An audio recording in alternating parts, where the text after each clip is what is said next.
Gerald Butts, the principal advisor to Justin Trudeau. He is the man behind this successful campaign. To what do you attribute this success, Gerry? Oh, there are a lot of people behind this successful campaign, Susan. 85,000 Canadians volunteered to make this happen, and we've taken a team approach from day one.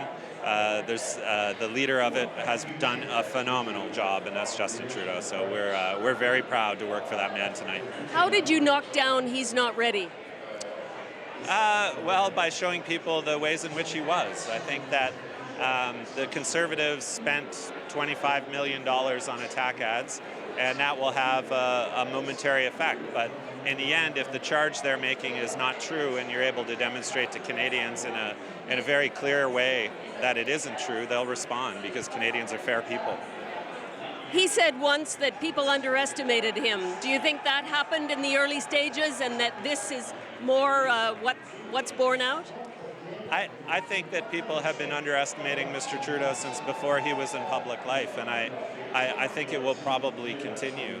I think he's done a truly remarkable job. What he's accomplished tonight has never been accomplished before, and he's done it because he stayed focused on the things that really matter to Canadians.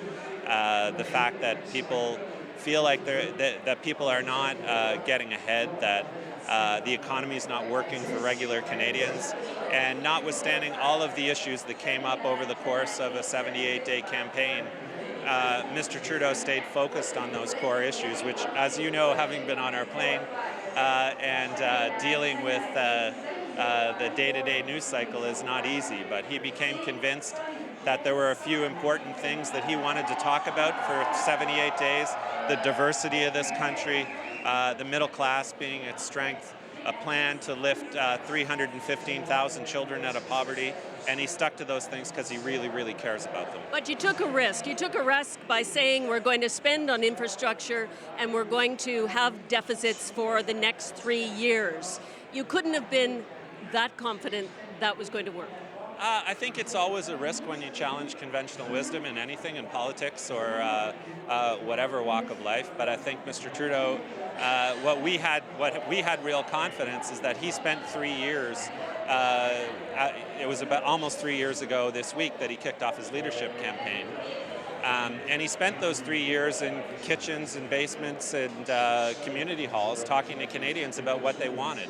So it's true that we got lots of advice from experts on our economic plan, but at the end of the day, he was the person who was able to decide whether it was going to ring true with what Canadians wanted because he'd had thousands and thousands of conversations with regular people, and that, I think, is what... There was no risk in that because he knew what was going to be true. When we got off the plane this morning at dawn here at Montreal's airport, yes. Did you know? Did you know it was going to be this big? We had a strong feeling. Katie Telford and I had an inside bet that was pretty close to where we ended up, but you never know until it happens, and that's the great thing about nights like this. It's all of the speculation and punditry that goes into trying to forecast what happens falls by the wayside, and something actually happens, and it was pretty awesome. I know you have to go back up and talk to Mr. Trudeau about his speech, but you've got an embarrassment of riches now in terms of determining a cabinet, you've got a majority government. What is the first thing tomorrow that the leader is going to have to do? Well, I think the first thing he's going to have to do tomorrow is talk to a key group of people about the transition plan, and we'll have more to say as the days go by. But we're focused on tonight right now. We'd like to take a couple of hours and really enjoy this and absorb it because things like this don't happen very often. Congratulations, Gerry, you and your team. Quite